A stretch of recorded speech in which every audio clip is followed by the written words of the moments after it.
Assalamualaikum warahmatullahi wabarakatuh. Sebelumnya, perkenalkan, nama saya Selvi Cecilia Margareta dengan NIM 212400332. Di sini saya akan mempresentasikan makalah dengan subtema Hukum Pegadaian Konvensional dan Syariah.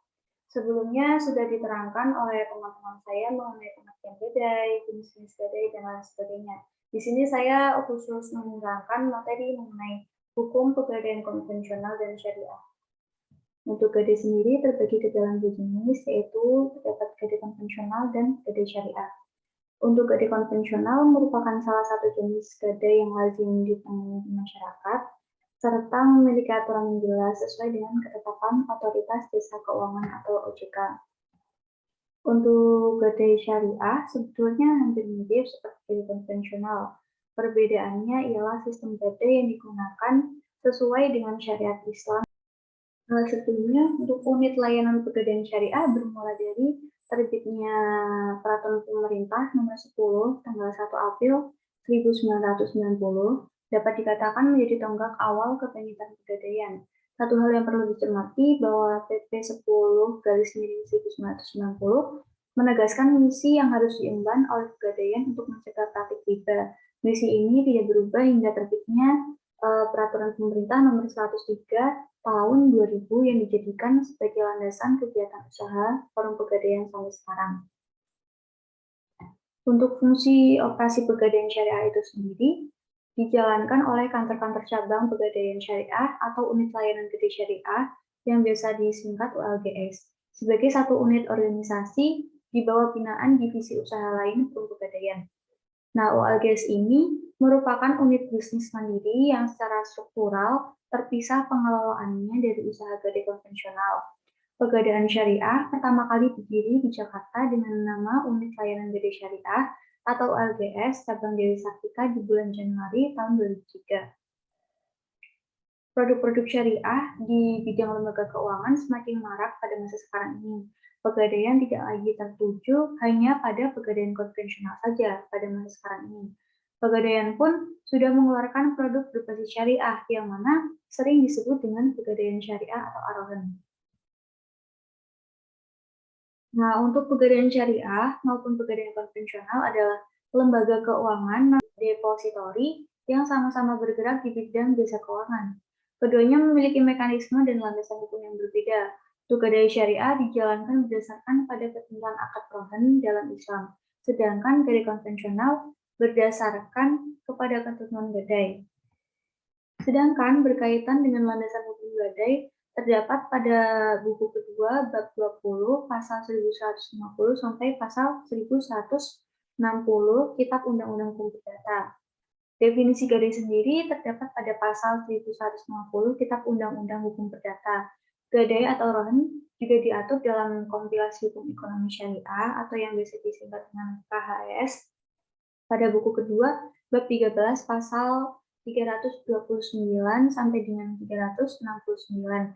Kemudian menurut Lembaga Pegadaian dengan dikeluarkannya sebuah peraturan pemerintah atau PP nomor 51 tahun 2011 tentang pergantian atau perubahan bentuk badan hukum perusahaan umum atau perum, Pegadaian menjadi perusahaan perseroan atau persero. Untuk landasan hukum gadai konvensional dan syariah, yang pertama, landasan hukum gadai konvensional. Pada awalnya, lembaga pegadaian pertama kali didirikan pada tanggal 1 April 1901, tetapi seiring dengan perkembangan zaman, pegadaian beberapa kali berubah status, mulai sebagai perusahaan jawatan tahun 1901, baru sekitar tahun 1990, dengan lahirnya PP 10/1990, tanggal 10 April 1990 sampai dengan terbitnya PP 103 tahun 2000, Pegadaian berstatus sebagai perusahaan umum dan masuk sebagai salah satu BUMN dalam lingkungan Departemen Keuangan Republik Indonesia. Hingga sekarang, dalam Undang-Undang Nomor 9 tahun 1999, Pasal 6 dijelaskan bahwa sifat usaha pegadaian adalah menyediakan pelayanan bagi kemanfaatan umum dan sekaligus memupuk keuntungan berdasarkan prinsip pengelolaan perusahaan. Maksud yang kedua yakni landasan hukum gadai syariah. Dasar hukum yang digunakan para ulama untuk membolehkannya rohan yakni bersumber pada Al-Quran, sebagaimana dalam Quran Surat Al-Baqarah ayat 283 yang digunakan sebagai dasar dalam membangun konsep gadai. Selain ayat di atas, juga terdapat hadis yang menjadi dasar hukum yang kedua, antara lain diungkapkan dalam hadis Aisyah radhiallahu an yang disepakati oleh Imam Muslim. Untuk yang tiga, ada ijma ulama. Jumhur ulama menyepakati kebolehan gadai.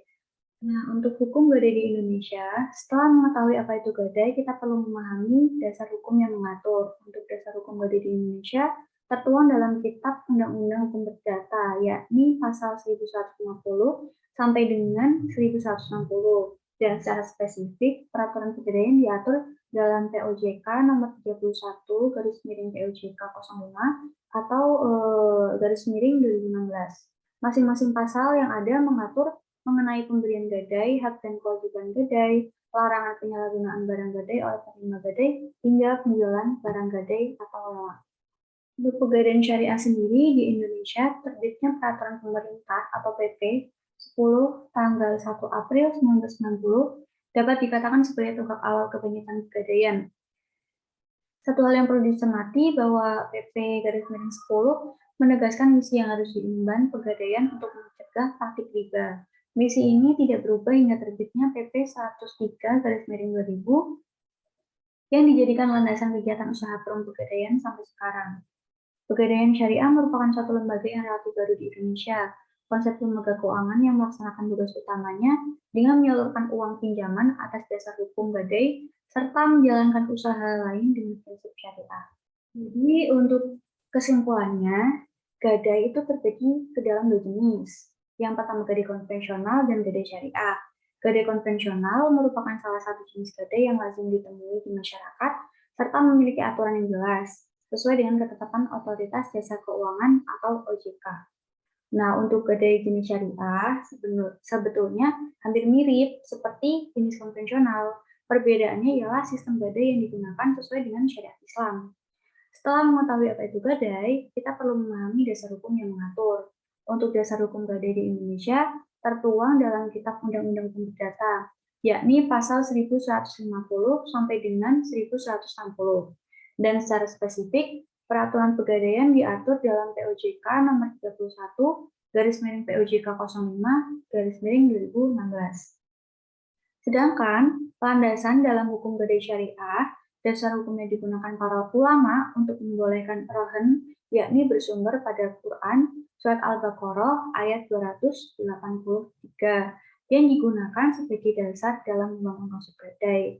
Dan hadis yang diriwayatkan oleh Bukhari dan Muslim dari Aisyah binti Abu Bakar. Nah, berdasarkan dua landasan hukum tersebut, ulama bersepakat bahwa rohen merupakan transaksi yang diperbolehkan. Baik, mungkin itu saja yang dapat saya sampaikan. Kurang dan lebihnya saya mohon maaf. Wassalamualaikum warahmatullahi wabarakatuh.